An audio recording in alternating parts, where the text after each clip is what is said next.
خب دوستان، ما قطنما رو در جهت اون نماد قرار میدیم.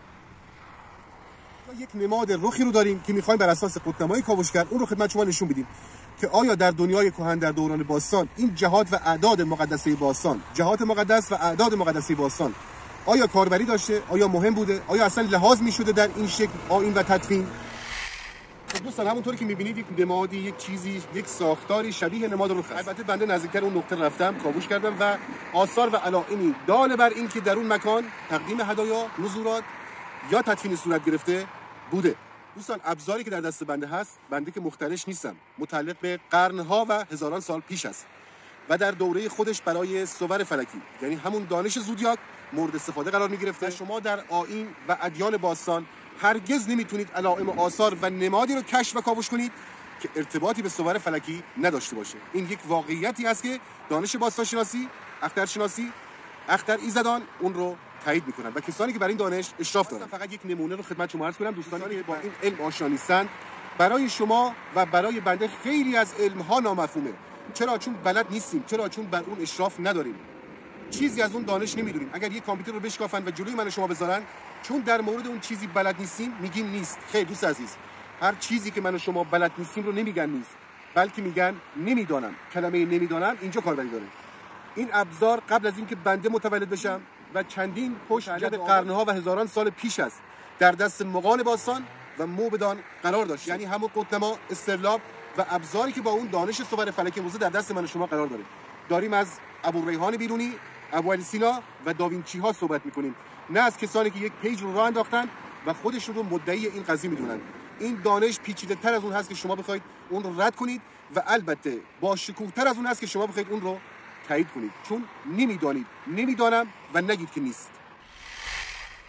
و این قطنمایی که ما خدمت دوستان به عنوان کاوشگر تقدیم میکنیم، دوست عزیز، داخل این قطنماها سیستم کار نمیذارن. داخل این قطنماها یک سری مواد باستانی شاید به اندازه یک سیسی خط قرار میدن در جهتی تا قدرت مغناطیس، کشف مغناطیس، تا قدرت درک مغناطیسی ابزار بالا بره و بتونه تشخیص بده. همونطوری که اگر کمربند شما سگک کمربند شما فلزی باشه در اون خطا میندازه، به همین دلیل اگر در زیر زمین و جایی که شما این ابزار رو در دست دارید اون شکل فلزات با اون بار مغناطیسی وجود داشته باشه، در این قطنما خلل وارد میکنه و ما داریم از دقیقاً چنین چیزی صحبت میکنیم. یعنی آنچه که در این قطنما، این ابزار کاوش خلل ایجاد میکنه و این روش کاوش مغناطیسی، این روش کاوش درک فلزات در زمین، در دیوارها، یعنی اون مختص به این شکل ابزارهایی هست که یک سگک کمربند فلزی میتونه باعث اختلال در درک اون بشه.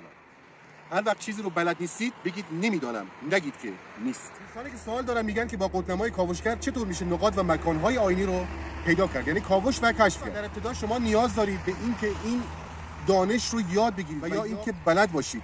اگر من پستی رو میذارم و یهو میام به اصطلاح یک منطقه رو نشون شما میدم بر اساس اعداد و جهات و بادهایی که قطنما داره، این به این معنی نیست که شما یهو برید تو یک مکان و قطنما رو دستتون بگیرید و اون منطقه رو کاوش و کشف کنید.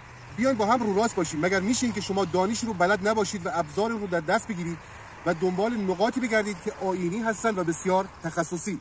برای درک این کاوش و کشف شما نیاز دارید ابتدا این دانش رو بلد باشید.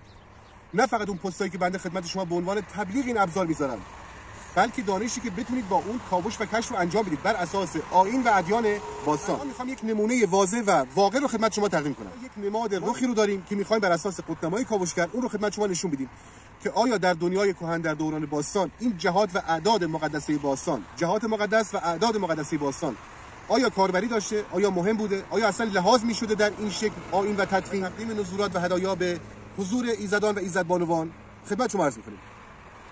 خب دوستان، این یک قطنمای کاوشگر است. خدمت شما بارها عرض کردم که یا پشت به آفتاب و یا رو به آفتاب قرار بگیرید. حالا روی این کاوشگر این رو امتحان می‌کنیم. خب دوستان ببینید، اینجا ما یک منطقه رو داریم و یک نقطه‌ای که واضح و روشن هست که برای همتون قابل درک و تشخیص و شهود هست. حالا بر اساس آن دانشی که متعلق به این قطنمای کاوشگر است که قدمتی هزاران ساله داره، خدمت شما این رو اثبات می‌کنیم. خب اون نقطه، خب اون مکان و نقطه ما هست. ابتدا پشت به آفتاب و یا رو به آفتاب قرار میگیریم. حالا جایی که بنده هستم، آفتاب اونجا غروب کرده. خب اونجا هم روبروی من هست. پشت من غروب آفتاب که البته پشت ابر هست و این قسمت طلوع آفتاب. قطب‌نما رو تراز میکنیم با کاسه حبابی که در سمت پایینش هست. خب دوستان ببینید همین الان قبل از اینکه بنده این قضیه رو اثبات کنم، در جهت طلوع آفتاب این نماد یا آن چیزی که شبیه به رخ هست قرار داره.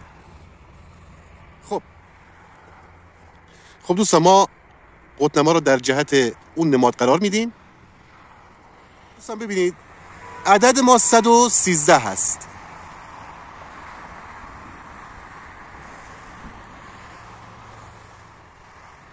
خب عدد ما دوستان ببینید 113 هست. یکی از اعداد مقدسه باستان عدد 13 هست. خب این 13 رو به خاطر بسپرید. بادی که در اینجا قرار داره 36 است، یعنی درجه بین 60 و 90. خب فعلا 13 رو داشته باشید. من حالا پشت به سمت نقطه‌ای قرار میگیرم که آفتاب طلوع میکنه. ببرید اینجا غروب، پشت سر من طلوع.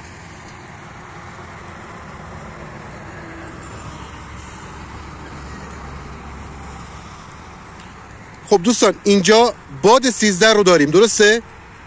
یعنی شما باید یک بار پشت به سمت آفتاب قرار بگیرید، یکی از اعداد مقدسه تطوین یعنی عدد 13 رو داشته باشید و باز پشت به سمت طلوع آفتاب قرار بگیرید و برای تایید اون این عدد رو سرچ کنید، این عدد رو کاوش کنید. این 13 هست. به سمت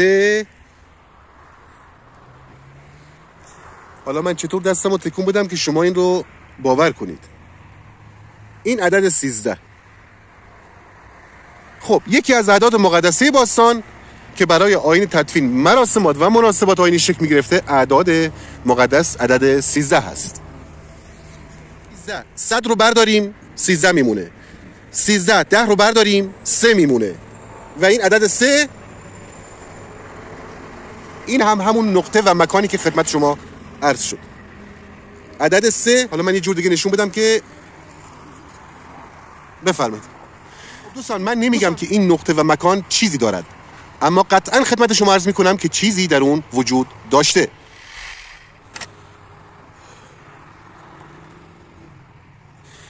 در دنیای باستان اعداد و جهات مقدسه حرف اول رو میزدن برای اجرا و رسماتی مانند تدفین و تقدیم هدایا و نذورات. علائم و آثاری هم در اون نقطه وجود دارد که این موضوع رو تایید میکنه، چون در دسترس هست و همونطوری که میبینید در دید عموم هست و تفسیری که روش انجام میشه باعث سرزنش بنده نخواهد شد، چون در دید عموم هست و امکان اون شکل آسیب زدن و کاوش وجود نداره، که البته با شرایط و شمایلی که داره قطعا در دوره تاریخی دستبرد و اون شکل تخلیه روش صورت گرفته.